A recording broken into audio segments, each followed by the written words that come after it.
Hello, what's up mga guys? Ayan, bali dito sa video na ito mga guys ay tungkol pa rin sa nabili natin na wireless microphone. Ito yon.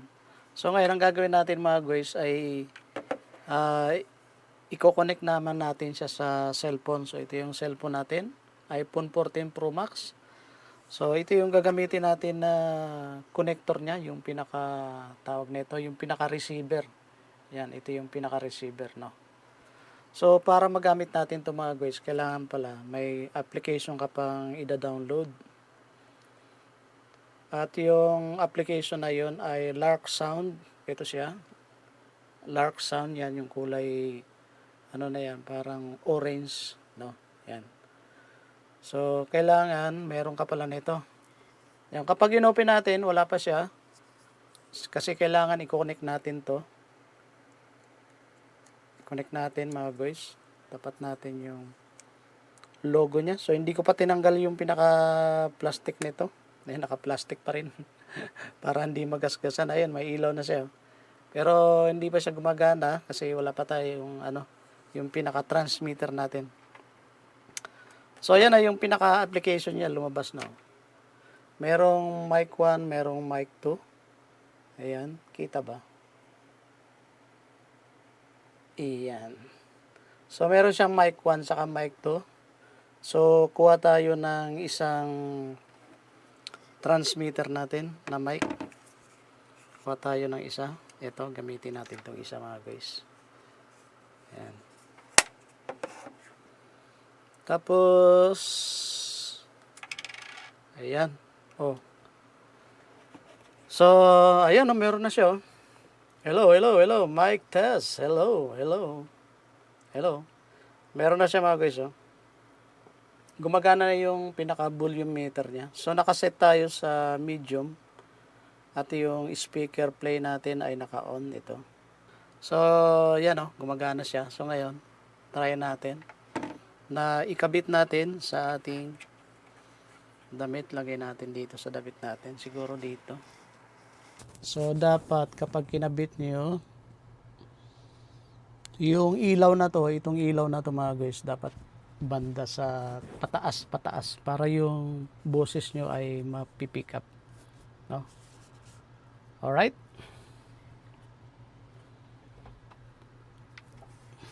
Nakasentro ba tayo? Nakasentro?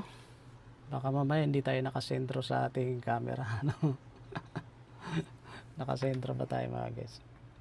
Yan, adjust natin yung camera natin. Yan. Alright mga guys, so yan yung narinig yung sound ngayon ay galing na dito sa ating pinaka natin. Lark M2, yung na Holyland wireless microphone. So ayan, okay ba yung sound natin mga guys? Nabubulol tuloy tayo. So first time muli natin First time. Hindi ako marunong hindi ako marunong mag-review ng mga ganitong mga gadget. Saka nabubulol talaga ako eh. Pero ganun pa man mga guys, sa aking obserbasyon, sa aking review ng wireless na ito ay maganda talaga siyang gamitin, no? At saka bago ko nga ito binili, talagang sinearch ko sa YouTube kung ano yung review nila, kung ano yung mga comments nila, no. Maganda yung nila, maganda yung response, maganda yung kanilang mga comment at review. At tinitingnan ko rin yung yung DJI Mic 2 eh. So nakita ko na mas maganda ito.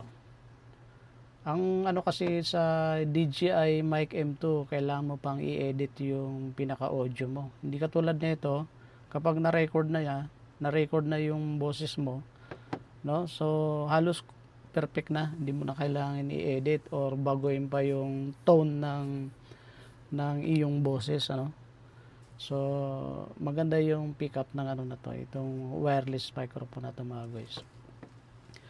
So yan mga guys, ang narinig nyong sound muli ay galing dito sa ating pinaka Holyland, no? Para ma-identify nyo na ito talaga yung sound na narinig nyo, ay itatap ko yung pinaka microphone natin. Yan, di ba? Narinig niyo yan?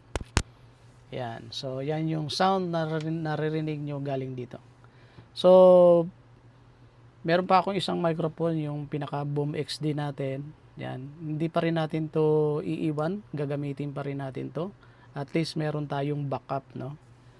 So, medyo malaki lang ito kumpara dito, no? Medyo malaki siya, no? Pero, maganda pa rin tong gamitin. So, i-compare natin yung tunog nito at saka dito, no? Umpisa natin dito sa pinaka Kumica Boom XD. So, dito tayo. Lipat tayo rito. So, itong sound na narinig nyo mga guys ay galing dito sa aking GoPro na camera na may receiver na Kumica Boom XD. Yan. At saka yung microphone natin ay tinago ko sa ilalim ng damit ko. So, ito siya. No? So, itatap ko siya. Yan. Tinago ko lang siya sa ilalim ng damit ko. So, yung narinig yung sound mga guys ay galing dito sa aking Boom XD. Kumica Boom XD. Yan. At okay rin pa rin itong gamitin. Okay, balik tayo sa pinaka Lark M2. Alright, so itong sound na narinig yung mga guys ay galing sa ating Lark M2. Yan. So, i-compare nyo yung sound. Alin bang mas maganda? Ito or ito? Pero para sa akin, pares mo siyang magagamit, pero mas maganda kung mas magandang gamitin talaga ay itong Lark M2. Ayan. Kasi maliit lang siya, no? Hindi halatang, kumbaga, simple, parang dekorasyon lang siya dito sa damit natin. Alright, so hanggang dito na lang siguro mga guys yung konting short review natin dito sa ating Lark M2. So gumagana siya, maganda siya. Maganda siyang gamitin dito sa ating pinaka cellphone. So papakita ko sa inyo mga guys. Balik tayo sa ating GoPro. Alright, so ito siya mga guys. Ayan. Diba? Ayan o. Simple lang siya. Nandito yung pinaka-receiver niya mga guys. Oh. So hindi ko pa tinanggal yung kanyang yung plastic para hindi siya magasgasan. Hindi ko pa tinanggal. So itong yellow button na yan, itong yellow button para pala sa yan, sa noise cancelling. Ayan, noise cancelling. So, siguro gagamitin ko to kapag talagang maingay talaga yung surrounding. So, pwede ko siyang gamitin.